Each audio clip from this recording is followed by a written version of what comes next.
Tremendo. Internacional, Francés, pero desde Canadá. la entrevista. Y pues está en su casa, igual que nosotros, en Canadá, y tuvimos el gusto de conversar, pero extendidamente con él, y es muy simpático. Y es un gran chef, y su nombre es Jan y Bill. Bill. Así que vamos a hablar. Vamos a hablar con Jan y Bill. En esta edición Lockdown Así desde es. nuestras casas, hoy día tenemos a un invitado desde su casa, por supuesto, desde Montreal. Él es Jan. Ibini, ¿o no? ¿Cómo estás, Jan? Muy bien, lo repetimos tanto, pero no, es No, ya. No hubo caso porque lo tenía que decir yo y se lo dijo ella. Pero oye, bienvenido, muchas gracias por estar con nosotros acá en World Lockdown Edition. Yo sé que tú estás en Canadá, en Montreal, Sí, y estás entrando en primavera. exactamente. Yo como vivo entre Chile, Santiago y Montreal, Canadá, entonces vine más o menos a la mitad de marzo para pasar unos 15 días para asistir un poco a una etapa muy importante para mi hija que estudia circo aquí en Montreal, porque estaba su show de más o menos de fin de año que le da su título. Entonces su show no se hizo, no se pudo mostrar durante todos los grandes directores artísticos del Cirque du Soleil, el Cirque Eloise, que son diferentes circos que existen en el mundo. Entonces vine a eso para solamente verla a ella y por supuesto pasó lo que pasó y aquí estoy todavía 2 meses después. Oye, pero cuéntanos, ¿cómo va esa cuarentena? ¿Le has sacado provecho a esto de estar un poquito más tranquilo? Bueno, sí, los primeros, no sé si supieron, pero toda la familia estuvimos afectados por el COVID, fuimos todos positivos. Entonces, el primer mes más o menos, somos 4 en la casa y nos contagiamos todos. Entonces, cada uno su turno más o menos, pero fue un mes totalmente de encierro y ahí tuvimos que lidiar un poco con nuestros síntomas que fueron bastante leves, eso sí. Qué bueno. Perdió el sabor, el gusto, dolor de guata, un cansancio así tremendo, pero a ninguno fue más allá, no tuvimos problemas, no fuimos al hospital, no fuimos internados ni nada. Entonces solamente pasaron hoy día más de 2 meses, entonces estamos totalmente tranquilos. Seguramente no se sabe, pero algo inmune, hasta cuando no sé, pero algo inmune, entonces claro que hoy día tenemos como menos miedo, entre comillas, a salir. La vida en Montreal es todavía bastante agradable, hay una vida social afuera. En los parques podemos salir como queremos, solamente tenemos que respetar un poco esos 2 metros de distancia social, que es muy importante. No tenemos obligación de poner máscara y de verdad todo el mundo respeta bastante bien un poco el desarrollo de esta nueva manera de vivir. Pero bien, sí, yo espero regresar a Santiago, tengo un pasaje hasta ahora el 4 de junio y veamos si los aviones siguen volando a esta época, pero normalmente es que tengo previsto regresar a mi casa en Chicureo el 4 de junio, veamos si se logra, eso sí. Ojalá Sí. todo esto vaya avanzando mejor y puedan volver y acá se calme todo. Oye, Jan, yo tengo una inquietud de preguntarte. Ya. Porque obviamente tú a los 15 años entraste a estudiar cocinería en una prestigiosa academia en Francia. Sí. Muy chiquitito. Esa era mi duda. ¿Cómo tan chiquitito tenías algo especial que te dio el privilegio de partir tan temprano en la cocina? ¿O Sí. es normal en Francia? No, de verdad es raro, hasta muchas veces periodistas me preguntaron, pero ¿por qué decidiste a los 15 años entrar a la escuela hotelera? Y de verdad me quedé bastante callado porque no sabía contestar. Y mucho después de tanto pensar, me di cuenta que como siempre hay alguien en tu familia que quizás no notaste de chiquitito. Entonces mi abuela, tengo sangre vietnamita, mitad vietnamita, mitad francés, por la colonia francesa que teníamos en Vietnam durante años. Y mi abuela vietnamita, como se hace en cada familia en el mundo, los domingos se prepara una cena tremenda y mi abuela nunca salía de la cocina. Ella se quedaba trabajando en la cocina de pie, porque la cocina además vietnamita lleva muchos platos chiquititos. Y los niños de la familia éramos los mozos, llevamos los platos de la cocina a la mesa de los grandes, de los adultos en el comedor. Entonces, seguramente llevar tantos platos bajo la nariz, chiquitito, a la altura de la mesa, se me entró algo por la nariz, por los sabores de la cocina vietnamita, que tiene un abanico bastante importante, además, de sabores, y se me quedó pegado. En algún momento se reveló y a los 15 años, a pesar que los padres nunca, igual en Francia, no ven muy bien que tu hijo un poco entre a la escuela hotelera, pero tuve que luchar un poquito y decir, sí, yo quiero. En mi familia nadie tiene una profesión así manual, vamos a decir. Yo fui y soy el único todavía a entrar en ese rubro. Y me desarrollé en ese rubro, nunca he cambiado, siempre he trabajado en este rubro. Abrí unas 13 restaurantes entre Francia y Chile y sigue siendo lo mismo y me apasiona todavía el tema, solamente que hoy día le tomé un poco más de distancia. Vendí mi último restaurante en Chile en 2006 más o menos. Yo te quería preguntar algo, justamente de eso. Sí. Con el tema de tu relación con Chile, porque yo sé que antes de llegar a Chile tú viajaste mucho. Bueno, ahora me calza de que sabía de que había estado en Vietnam y todo, ahora me calza por Chile. Sí, México. Me imagino que eso era buscando inspiraciones, nuevos sabores. Exactamente como tú dices, Steffi, de verdad lo digo siempre a los jóvenes que escuchan de Chile, de donde sea, de la escuela hotelera, cuando salen con su título de la escuela hotelera, váyanse a viajar por el mundo, tienen que nutrirse. De verdad, parece fácil decirlo, pero te aseguro que en Chile, como la familia, los padres, las mamás además, fabrican mamones. Sí, nosotros tenemos 3 hijos. 3 hombres. Y 3 hombres. No, pero no son mamones. Son regalones, pero no me acuerdo. Entonces, muchas veces los niños dicen, no, pero no puedo porque tengo mi mamá, tengo mi abuela, tengo mi polola, no puedo salir tanto tiempo. Dije, weón, si quieres ser cocinero, tienes que viajar por el mundo, nutrirte de lo que pasa y ahí regresar a Chile mucho más fuerte, con conocimiento, y después vas a encontrar tu camino. Entonces es un deber. Si quieres ser un cocinero interesante en términos de cocina, tiene que viajar. Es un deber, de verdad. De todas maneras.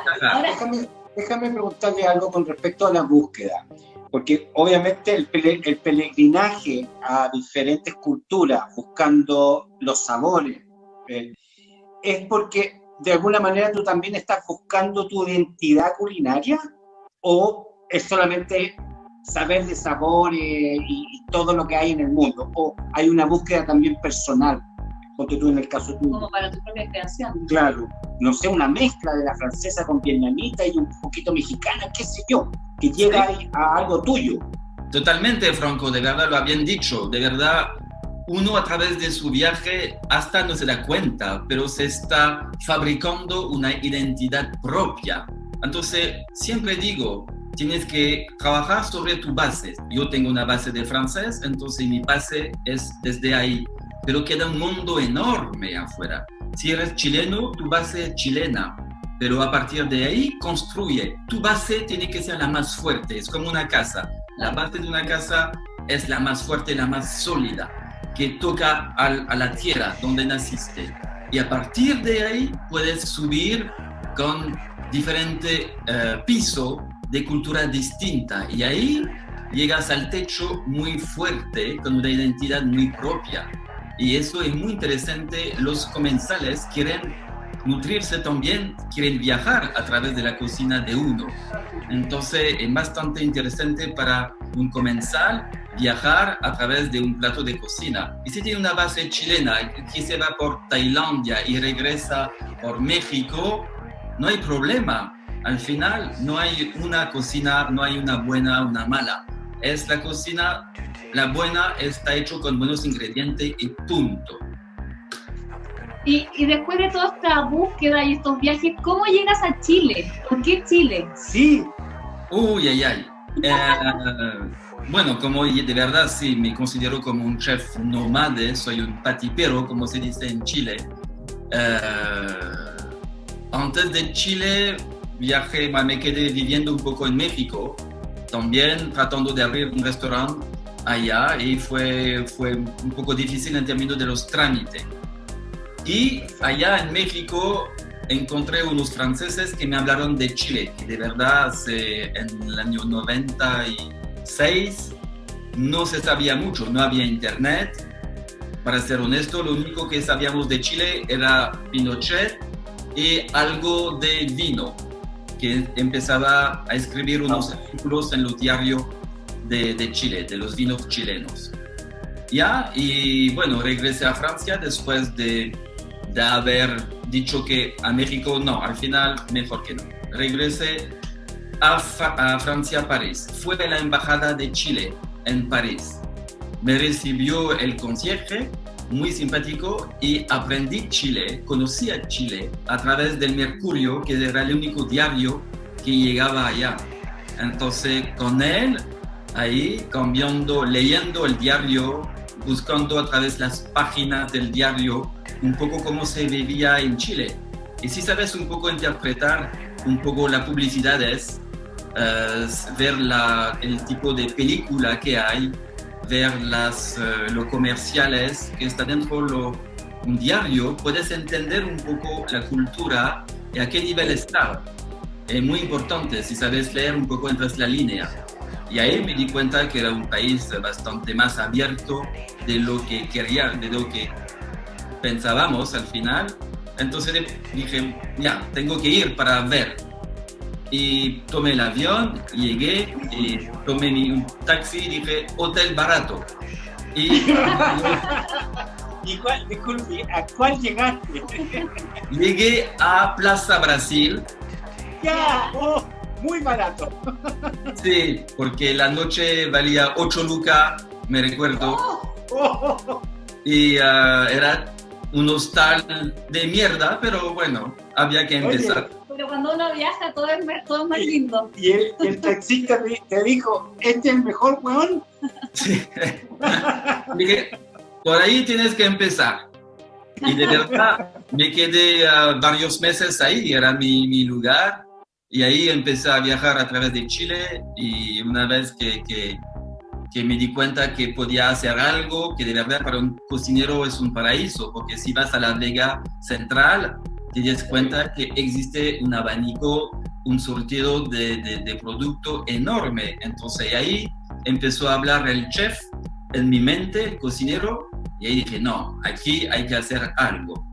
Y ahí poco a poco empecé a hacer un restaurante, después 2, 3, y ahí empezó toda mi vida en Chile, sí.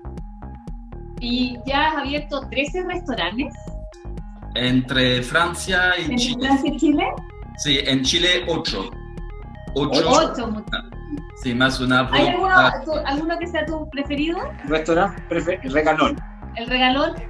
Hoy día, de los míos o de lo que encuentro hoy día. No, de los tuyos. De los tuyos. De lo mío. Voy a decir el primero, el último, que el primero tenía mucha dificultad por no hablar español nada, entonces era muy complicado la comunicación con los mozos, con los clientes, muchas veces los clientes tenían que comer lo que yo había cocinado y no al revés. Entonces,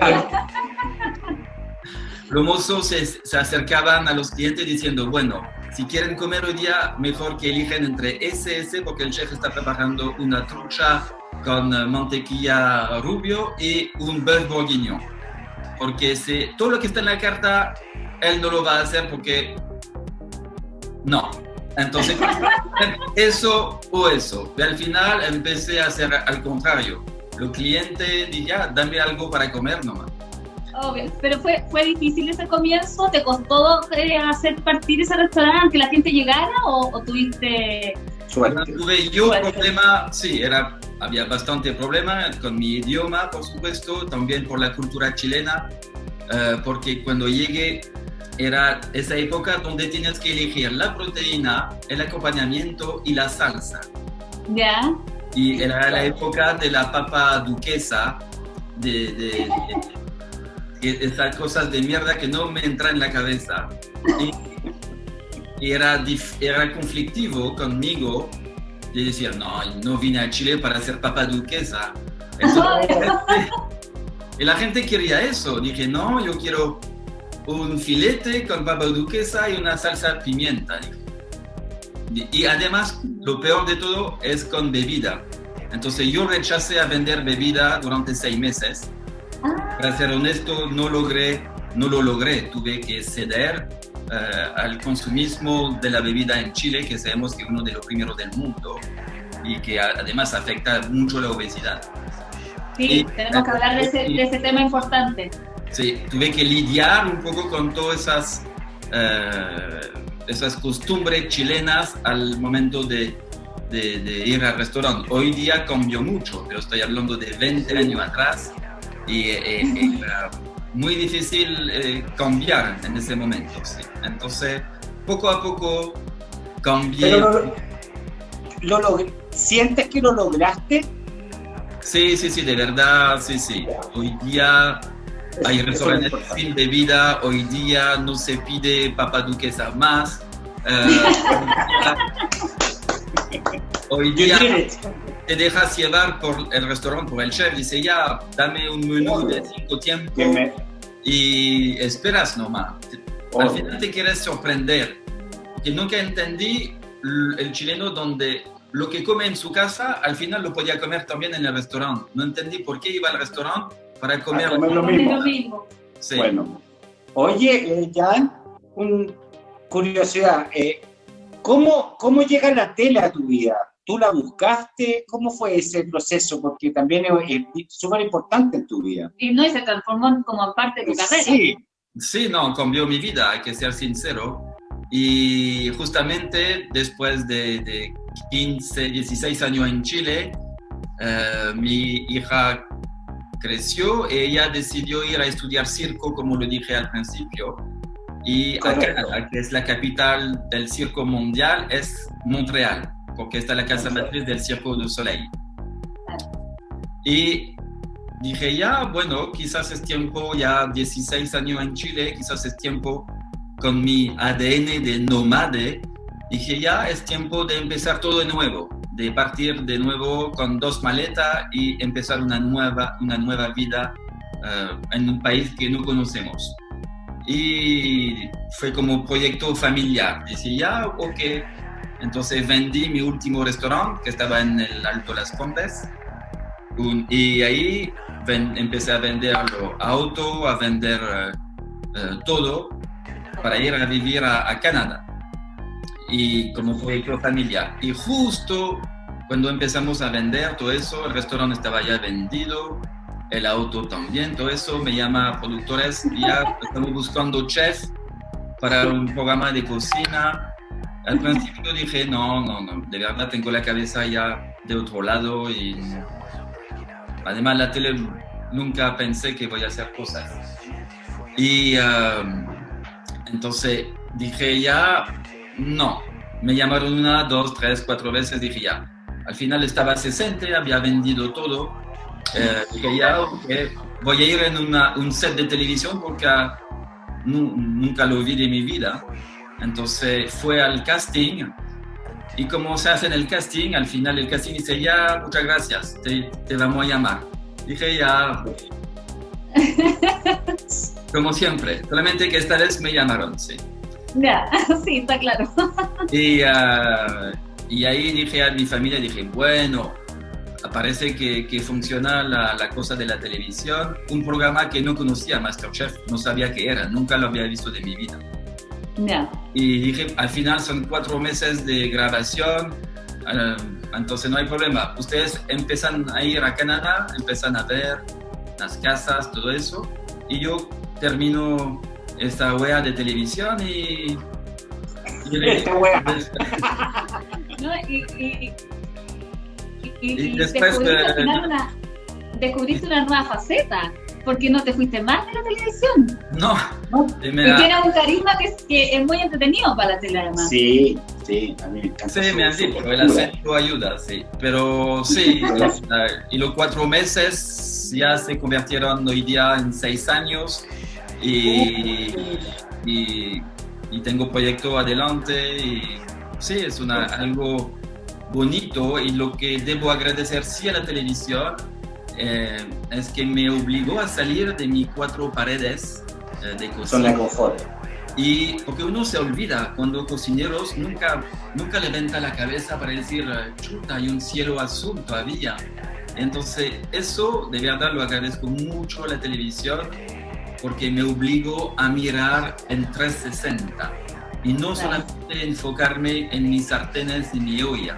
Y hoy día, cada mañana me levanto casi haciendo una profesión distinta. Y eso de verdad lo agradezco muchísimo al mundo de la televisión, porque me dio un abanico mucho más grande. Antes era como caballo, ahí, mirando su profesión y listo. Y hoy día de verdad tengo una visión mucho más amplia y puedo ver, hasta mirar mi rubro bajo otra mirada, otro ángulo, que es muy importante también. Bueno, y Jan tiene otra faceta más, porque... Este hombre es multifacético. Porque cuéntanos de tu libro, que me gustó mucho porque vi que... 3, 2, 1, a comer. Es para niños. Y sí, para niños. Como le dije al principio... ¿La inspiración viene por algún motivo en especial? Sí, un poco la culpa de los padres, me incluyo yo, tengo 2 hijos, y de no hacer entrar, y muchas veces por la cultura en Chile, no hacer entrar los niños dentro de la cocina. Yo sé que muchas veces a las madres le complica tener los niños dentro de la cocina, que ya, sal de aquí, que me complica. Entonces al final los niños no tocan nunca los ingredientes, muchas veces crudo, nunca lo ven. Se hizo un poco un test en Santiago hace 2-3 años de dibujar a diferentes niños, tenían que dibujar un damasco. ¿Ya? Nada más que eso, el 30% no achuntó con el color del damasco. ¿En serio? Sí, porque los niños si lo esconde la materia prima, no saben a qué parece. No saben de que un zapallo italiano es verde, una berenjena es morada y así. Entonces hay un problema casi táctil que los niños no pueden ver. Y además, muchas veces las madres, los padres, no le dan un cuchillo para cortar, no le dan un pelador para pelar una manzana, porque tienen miedo. Ahí viene un poco el lado mamón. Y es muy, pero muy importante que los niños tengan una conexión con los alimentos crudos. Además, desarrollar cuando van a empezar a cortar o hacer una receta al lado de los padres, van a desarrollar un poco la motricidad fina, que es muy importante, que son niños. De saber cortar en trozo le obliga a concentrarse, a ser cuidadoso, y eso es pero muy, muy importante para el desarrollo de la motricidad fina. Después, seguir los pasos de una receta le obliga a ordenarse en la cabeza. Paso 1, paso 2, paso 3. Y el mejor de todo, cuando logran la receta, la autoestima, que muchas veces falta a un niño, está a la nube. Cuando él viene a presentar su plato a sus padres, a su hermano, yo lo hice, y después lo vamos a comer en familia, le da mucha autoestima. Eso es muy, pero muy, muy, muy importante para su desarrollo social. Entonces, ves que solamente incluir su niño dentro de la cocina es puro beneficio. Por eso es muy importante. Este libro, justamente, de una mezcla de texto y también recetas, es importante decir a los padres, dejan entrar los niños, conectarse con la cocina. Al final, para resumir, este libro es eso, un pretexto para dejar entrar los niños dentro de la cocina. Las recetas no importa, que sea la mía, las de otros, no importa las que están dentro del libro. Soy francés, entonces claro que hay muchas recetas francesas y hay la base, que muchas veces los libros de cocina nunca te entregan la base de la cocina. Siempre te entregan recetas complicadas con ingredientes que no se encuentran en el súper. Yo hice todo el contrario. Puedes cocinar con mi libro con una cuchara palo. ¿Perdón? ¿Cómo? No te escuché. Que me encantó cómo lo explicaste, en el fondo, el sentido del libro, porque claro, escuchándolo de esta manera, es tan cierto cómo se puede relacionar y ellos a través de la cocina pueden fomentar un montón de habilidades. Aparte de las habilidades, empezar a tomarle el gusto a vegetales que por lo general cuando uno se los sirve no los quiere porque son vegetales. Entonces, pero al cocinarlos ellos, y que nos ha pasado con nuestro hijo, que tenemos uno más chiquito. Yo soy el chef de una cocina designado, pero me encanta. Muy bien. Con él hemos hecho varias recetas últimamente, y recetas con vegetales, como budines y cosas, y que hace unos meses atrás no lo había ni tocado. No comía ni un vegetal, nada. Y ahora lo tenemos con bueno, ella es súper como comida saludable y todo el rato. Entonces, realmente me hizo mucho sentido todo lo que me contaste con respecto al enfoque del libro, porque realmente yo veo que el autoestima levantado y la gana de decirle a todos nosotros, oye, yo hice el pan, yo hice esto, porque estamos haciendo pan, estamos haciendo de todo. Así que realmente te felicito por esa gran iniciativa de 3, 2, 1 a comer. No, increíble, me encantó. Sí. Me cambié de lugar, por eso no se asustan, me cambié de lugar. No, está bien. No, pero mira, la idea era una entrevista relajada y en casa. Así que... Sí, y aprovecho también otro tema que me realmente que tengo en el corazón. Parece comercial, pero de verdad no es. Es mi libro no sé si lo conocen, mi libro de cartas, mi juego. El juego de mesa. El juego de mesa, ¿no? Sí, el juego de mesa que se llama Hablemos, justamente un poco para fomentar el diálogo social al momento de juntarse en familia, porque de verdad es muy importante. Además, en Chile se perdió un poco la costumbre de unirse al momento de la mesa. Muchas veces veo los jóvenes que se van a comer cada uno en su cuarto, que la nana le llega la ensalada a la hija, el sándwich al hijo, y eso está mal, porque tenemos que guardar los lazos familiares. Es un ritual muy importante. El ser humano, desde que somos Homo sapiens, tenemos ese ritual de comer en grupos familiares. Es muy importante, porque si eso el niño no lo siente, él va a buscar otra familia y ahí puede caer en la familia de la droga, de la mala junta. Por eso, que sea 15 minutos diario, pero ese lazo no se debe romper por ningún motivo.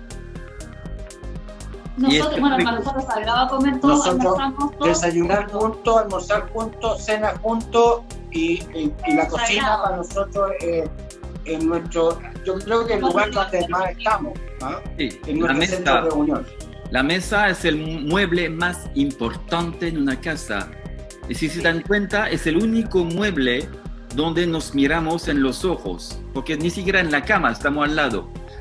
Pero tienes toda la razón. la mesa nos permite una conexión visual que no tenemos mucho durante el día a día con nuestros familiares. Entonces la mesa es lo único. Cuéntanos un poquito de qué trata el juego. Bueno, es un juego que tiene 150 cartas. ¿Ya? Y hay una mezcla son cartas muy bonitas. Todo está hecho en Chile con personas que me ayudaron a dibujar el juego. Y del otro lado, exactamente del otro lado, está lleno de frases, de preguntas que cada uno hace a quien quiere alrededor de la mesa. Por ejemplo, termina la frase: nunca más quiero comer. Dice esa pregunta a la mamá, le interesante para saber que no le gusta a su niño, y sí algo que le gustaría, pero al final te obliga a tener una conversación. Después, nada que ver. Si fueras un profesor, ¿qué enseñarías? También es importante para ver un poco las actitudes de cada uno, porque quizás no conocemos tan bien nuestros hijos, o los hijos no conocen tan bien un poco a los papás, porque muchas veces hablamos siempre de lo mismo tema, pero hay muchos temas que nunca hablamos. Entonces, el juego de carta te desperta un poco y te amplía justamente los conocimientos de cada uno. Hay preguntas bastante difíciles, que hasta para decir una anécdota, cuando hice el juego, la persona que se encarga me dijo: no, esa pregunta mejor no hacerla porque se van a asustar los padres, los niños. Al contrario, yo quiero que sea eso, y la voy a decir. Esa pregunta a la mesa es: mañana tienes que elegir vivir, sea sin brazo o sin pierna. ¿Cuál eliges? Y es interesante, es difícil, pero es interesante que cada uno en la mesa tiene una respuesta distinta, y eso activa un debate alrededor de la mesa. Y mañana en la calle, cuando vas a ver a alguien en silla de ruedas, le va a tener el respeto mucho más, se va a tener mucho más empatía, porque ya va a ser un tema hablado en la familia, en la mesa. En la mesa se puede hablar de todo, se puede pelear, reír, llorar, no hay problema. Eso es muy importante de guardarlo. Entonces este juego está lleno de preguntas en todos los sentidos. También tengo una: si mañana te encuentras con Dios, ¿cuál sería tu primera pregunta? Y cada uno tiene respuesta y se obliga un poco a pensar. Si mañana será el director de tu colegio, ¿cuál reglas compraría al tiro? A los niños les encanta esa. Y, ¿Dónde se encuentra? ¿Dónde podemos encontrar el juego y dónde podemos encontrar el libro? El libro está en toda la librería de Chile, la clásica, y el juego también está en toda la librería de Chile, y también se encuentra en el sitio web juegohablemos.cl para despacho gratis. Online. Si no, lo encuentras en cualquier librería también, los dos, el libro y el juego. Pero el juego es increíble, de verdad. Hasta mi logro que más bien me hace sentir es que unos psicólogos infantil compraron ese libro para hacer como un starter, para establecer el primer contacto con los niños, porque el niño es su mano que va a elegir la carta, y después empieza a tener una conversación con el psicólogo infantil. Pero muchas veces el primer paso con los niños es súper complicado en la psicología. Entonces, este juego le obliga a tener una comunicación, y lo más importante es que el niño decide a su ritmo. En su tiempo, claro. Oye, Jan, y esta cultura y esta educación la estás tratando de llevar a otros países, pues realmente es genial la forma, la mecánica, la conexión que pueden tener los niños y la familia, por tanto con el libro como el juego. Y también es como darse cuenta que es tan fácil acercarse a ellos con cosas que no son tan complejas. Lo mismo que hablábamos del libro, con la cocina, acercarse a ellos y tener ese contacto y compartir, está ahí, lo podemos hacer todos los días. Totalmente, pero como siempre la cosa es más fácil y más obvio, muchas veces la olvidamos. Por eso muchas veces hay que refrescar un poco la mente, los corazones y reenfocar un poco. Es como una vacuna que hay que hacerlo en varios tiempos y cada tanto tiempo hay que decir sí, de verdad, tengo mi niño aquí frente a mí todos los días y ni siquiera logramos hablar de tema un poco distinto de lo clásico que te gusta como mermelada, damasco o frutilla hoy día. Sí. Entonces es importante sí de ir más allá, de establecer un contacto y para entrar un poco más en detalle, los niños que comen a la mesa con sus padres tienen un desarrollo escolar mucho mejor, porque la gente que se aísla, los niños que se aíslan al momento de comer, no tienen conversaciones, no tienen nuevas palabras, no saben ubicar una palabra y saber lo que significa, mientras un niño que está sentado va a entender de por qué utilizamos esta palabra, lo va a saber identificar en un contexto. Lo único que le va a faltar es saber escribirlo, mientras la persona que está aislada tiene que saber lo que es, lo que significa y además saber escribirlo. Entonces hay un mejor desarrollo. Y así bueno, y antiguamente los niños en el fondo se sentaban en la mesa y no podían hablar en la mesa. Y ahora ha cambiado, pero infinitamente, y uno se sienta con los niños y ellos conversan igual que uno de todos los temas. Eso hace que sean más maduros, sepan mucho más sobre todo y puedan tener una opinión frente a cualquier persona. Entonces es súper importante. Exactamente, como lo acabas de decir, también va a ser niño con una relación social de mejor calidad, porque no va a tener ese miedo de relacionarse con los demás, va a poder hablar delante de otros y sabemos que ya el futuro va por ahí, va por la comunicación. Sabemos lo que estamos haciendo ahora, no hay tanto escuela para decirlo, para enseñarlo, de verdad nace uno. Yo era mucho... La casa es la mejor escuela. Sí. Disculpe. La casa y los valores de los papás es la mejor escuela con niños y las seguridades tienen que partir en casa. Exactamente. Y eso lo podemos entregar nosotros. Exactamente, Franco, porque muchas veces somos buenos para echar la culpa al gobierno, a la educación en general. Somos buenos los seres humanos para echar siempre la culpa a los demás. Pero no, todo parte en casa. Lo bueno y lo malo. Entonces, ahí está la base, el cemento, como hablamos antes, para nutrirse en términos de cultura culinaria. La educación se hace a través de los padres y somos lo único responsable. Cuando hago mucho discurso, charla de obesidad, en contra de la obesidad infantil, culpo a los padres. Primero. Es que son los principales culpables. Yo entiendo, o sea, hablando de la responsabilidad que tenemos como padres y que todo parte en casa, yo creo que absolutamente la culpa parte de los padres, porque uno desde chiquitito, porque uno me tengo que incluir, es difícil porque por más que uno quiera mantenerlos con una dieta sana, que coman frutas, que coman verduras y todo, pero ellos salen y ven alrededor de los niños, o sea, los otros niños que comen dulce todo el día, que la leche con chocolate, que la galleta. Entonces pasa de que uno dice, ya no, tienes que comer fruta, y ellos dicen, pero ¿por qué? Y mis amigos todos están en el recreo con chocolate y con galletas, y yo con una manzana, ¿qué comen? Sí. Entonces es una cosa como social súper complicada también, pero yo creo que cuando uno parte, cuando ellos son muy pequeñitos, es mucho más fácil.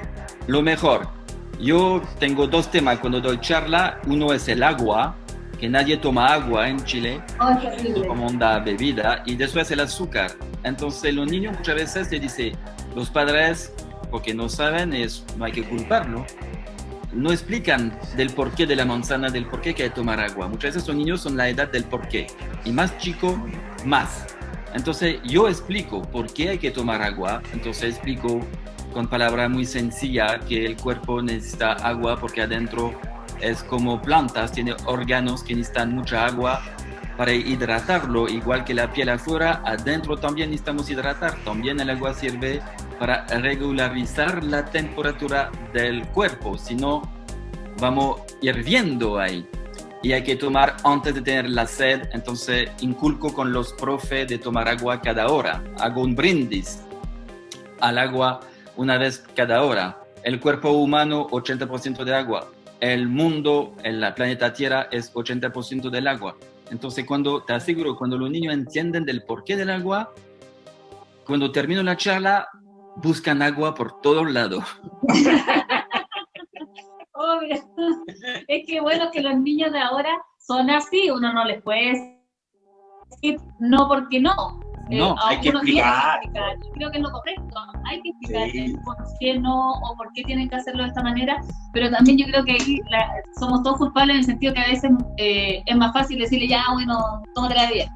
Sí. Porque no hay tiempo. Sí, es cierto. Bueno, parte de la base que nosotros somos los culpables.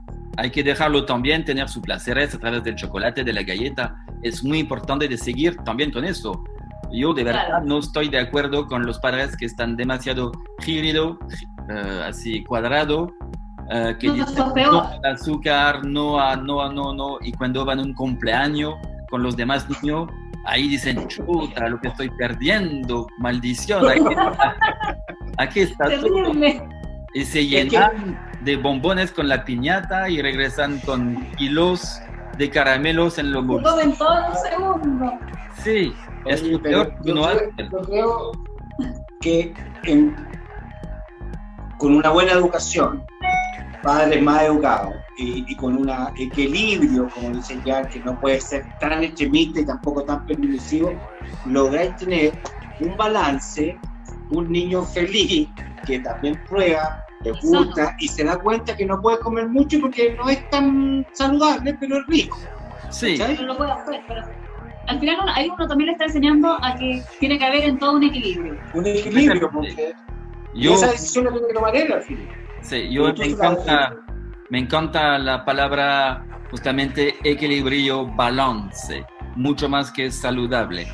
Pero de eso se trata la alimentación, por eso tenemos un abanico en nuestro planeta de tanto variedades, porque tenemos que comer un poco de todo. Yo hago una receta mucho en mi charla, muchas veces en poblaciones, una receta dedicada a las mujeres para un poco prevenir de la enfermedad típica de las mujeres como el cáncer de mama. La ratatouille, conoce la película, que es un guiso de verduras. Entonces muchas veces hago esa charla acompañándome de ese plato que se llama la ratatouille, que es un guiso de 100% de verduras, donde cada verdura tiene vitaminas y minerales. Y al final, si aprendemos un poco a comer de manera normal, podemos prevenir, en ese caso, comiendo mucho más verduras y frutas, podemos prevenir un 60% si hablamos del cáncer de mama, solamente cambiando nuestra costumbre de alimentación, porque sabemos que la grasa saturada es lo peor para eso. Entonces, solamente educando un poco a la gente a comer más verdura, fruta, tener... Al final, muchas veces utilizo palabras sencillas de tenemos que comer como un arco iris. En el plato debe ser bonito al ojo, con muchos colores.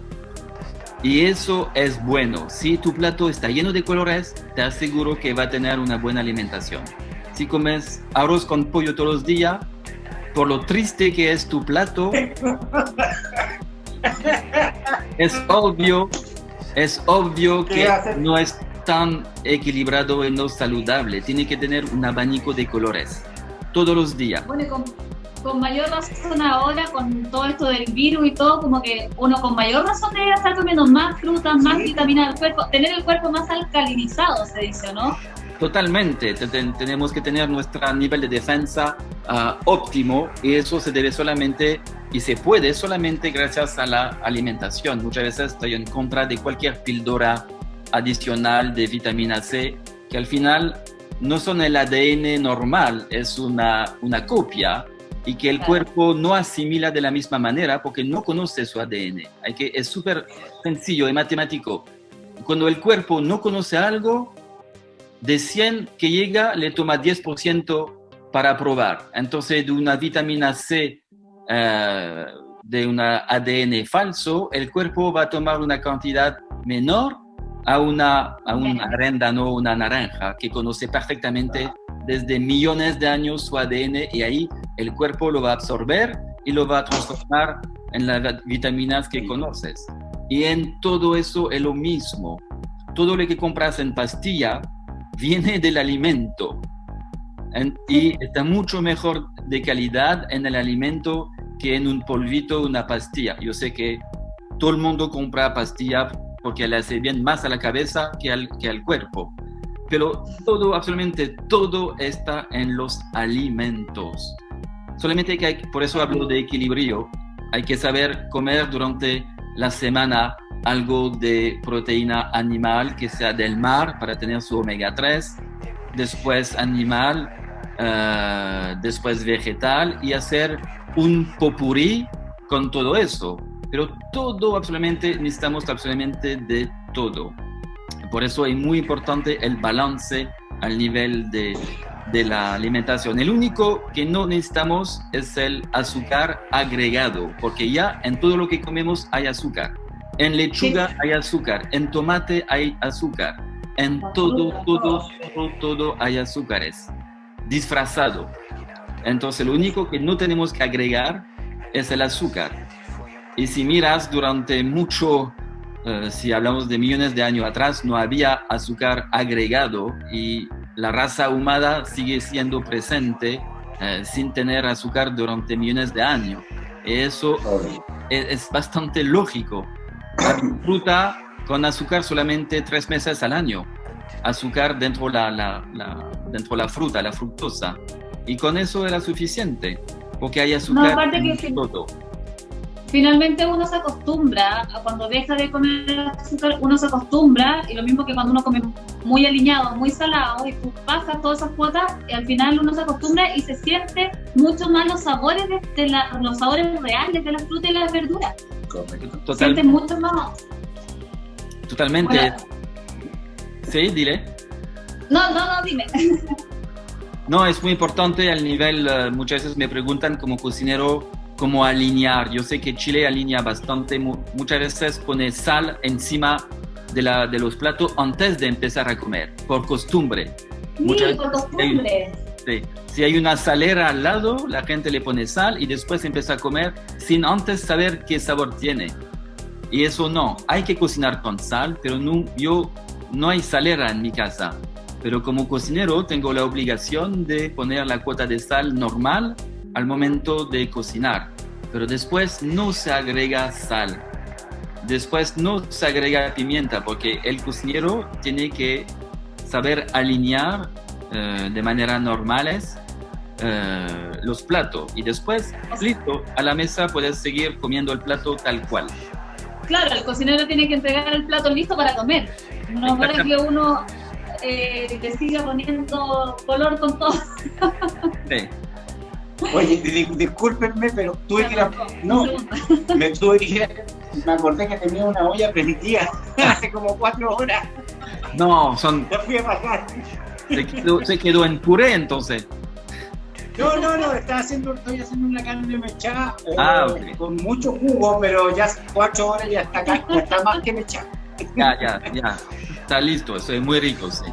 Eso es lo bueno plato chileno, que muchas veces son de cocción lenta, son los porotos, son los pasteles de choclo, todos esos platos, esa cazuela, es una gastronomía muy valorada hoy día. Muchas veces los chilenos me preguntan, sí, pero no tenemos cultura de gastronomía, somos muy pobres. Dije, no, todo el contrario. Tienen una muy cercana, una de abuela, una de sabores muy intenso. Al final tienen platos, muchas veces utilizo la frase, tiene platos que calentan la guata, el alma y el corazón a la vez. Y eso es muy importante, es una cocina que buscamos, y cuidado, se va a perder. Muchas veces digo a los jóvenes de utilizar su celular para grabar su abuela, su tía, sus abuelo, tío, cuando cocinan, porque es un tesoro que existe en cada familia. Y si lo pierden, la generación siguiente no va a saber hacer una rica mechada como lo estás haciendo. Entonces... ¿Qué es la receta de mi mamá? Ojo. Obvio. Entonces, en vez de utilizar su celular para pura weas, también puede servir para guardar. Es verdad, aparte que nada más lindo que traspase por generación. Sí, no, yo tengo acá en la casa ya 2 de mis hijos le encanta la cocina y se me meten y van y hacen cositas. Oye, yo también cocino por si acaso, que no sepa cocinar, lo que pasa es que a él le gusta más que a mí. Sí, a mí es que yo soy un sibarita, todos los días me gusta comer bien, lo que sea, pero que esté bien hecho. Y muy exigente. No, pero el rol, hay que decir la cosa, el rol más difícil es para las mujeres, porque ellas muchas veces tienen la obligación de nutrir a su familia los 365 días del año 2 veces. Tener que hacer para llevar al colegio, ¿cómo se llama? Las colaciones. La lonchera. Sí, la lonchera. Las colaciones. Y también la noche nutrir a la familia y tiene que tener creatividad todos los días del año. Y es imposible, es cansador de cocinar para su familia todo el año, es realmente muy cansador. La pregunta que uno se hace muchas veces, ¿qué le voy a dar a comer hoy día? ¿Qué le voy a dar a comer mañana? Así estoy yo. Eso es muy difícil. Y hay que tener mucha paciencia y creatividad, y muchas veces hay que decirlo, le toca a la madre de la familia para hacer eso. Y de verdad hay que agradecer un poco su paciencia y cuidar lo pequeño gusto o mal gusto de cada uno, que es difícil también. Entonces, la pega de la madre muchas veces dentro de una familia, la gente no se da cuenta lo importante que es, porque ella realmente, lo sabemos, es la columna vertebral muchas veces de una familia, y al momento de comer aún más. Entonces, de verdad, los hombres, es muy feo lo que yo voy a decir, es muy, no lo malentienden, son palabras que muy antiguas, una frase de un libro de cocina de los años 1900, pero decía más o menos eso. Cuando un hombre cocina es arte, cuando lo hace una mujer es normal. ¡Qué machista! Sí. Terrible, pero era una frase del año 1900 y sabemos que nuestra sociedad sigue siendo machista, y debo confesar... estamos cambiando. Sí, estamos cambiando, y debo confesar que mi rubro de restaurante cada vez menos, pero durante muchos años machista, no hay muchas mujeres dentro de la cocina, ha cambiado, pero para decir una cosa, las mujeres en Francia tuvieron derecho a entrar en la agrupación mundial de los cocineros en el año 75, bastante poco. Hace 40 años. Y si miras un poco la guía Michelin, que otorga las estrellas, saben que la guía Michelin en el mundo es la guía que representa la clasificación de los mejores restaurantes en el mundo. Y de 500 cocineros que tienen 3 estrellas Michelin, hay quizás 5 que son de mujeres. Tanta la diferencia, abismante. Sí, cada vez menos. Hoy día ha cambiado, pero de verdad hace bastante poco tiempo atrás, apenas 10, 20 años que está cambiando realmente. Antes era realmente un mundo muy, muy machista la cocina, sí. La cocina, sí. Bueno, usted que es un gran chef, tiene que, con todas sus sabias palabras, ir que la mujer tome un poquito más de protagonismo en el arte de la cocina. Sí, no, ya está hecho, ya tenemos muy buenas profesionales. Y lo peor es que los grandes chefs hombres nacieron siempre en la falda de una abuela, de una tía, de una madre. Todos los chefs hombres, es mi caso, nació dentro de una falda. Eso es muy importante saberlo, que toda la cocina de alta gastronomía nació de una cocina casera. No es el contrario. Es una adaptación de la cocina casera hacia la alta gastronomía. Siempre va de este lado, nunca al revés. Qué linda entrevista que hemos tenido contigo. Sí, ha sido llena de cosas de educación, de cultura, de vivencia familiar. Oye, ¿te has pasado ya? No, y aparte que no, me gustó mucho saber como la cercanía que tienes, como lo humano que eres. No, es que yo detrás del chef hay una persona muy preocupada en las cosas sociales, sí. de las personas, y eso me gustó mucho saberlo. Es como un gran psicólogo infantil, ya. Psicólogo general. De verdad, la gente que tiene restaurante, tenemos que utilizar mucha psicología hacia nuestros clientes para entenderlo, para saber sus deseos antes que ellos mismos lo sepan.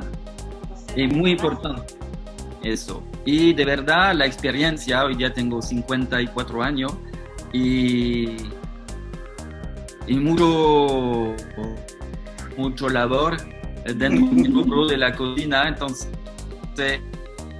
creo que logro leer un poco el mejor hoy día el ser humano, lo que espera. Entonces me permite eso después establecer un diálogo y contestar a sus esperanzas. Eso es cierto. Oye, te quiero dar las gracias en nombre de Warm Up Lockdown Edition. Gracias por haber aceptado nuestra invitación. Por aceptar nuestra invitación. Sigue cuidándote. Y esperamos tenerte pronto de vuelta en Chile. Sí, ya te vamos a ver. En 3 semanas voy a probar tu plateada en Chicureo, entonces. ¡Ya! ¡Obvio! ¡Feliz! Dale. Oye, sí, pues tú también vivías acá. ¿En Chicureo? Sí. ¿En qué parte está ahí? Estoy al final de Los Ingleses, en un condominio que se llama Santa Isabel, al lado del... En Santa Esther. Ok. Al lado de la brisa. Sí, al lado de las brisas de Chicureo. Sí. Estoy pegado a las brisas de Chicureo. Entonces vamos a estar en contacto y te espero comer una plateada chilena, tú traes el vino. No hay problema. Súper. Okay. Ya, oye, abrazo. Muchas gracias, Jan. Un beso, un abrazo, cuídate y sigue cocinando rico. Gracias. Bye, besos a todos. Besos Chile. Un abrazo grande. Chao, chao. Chao, chao.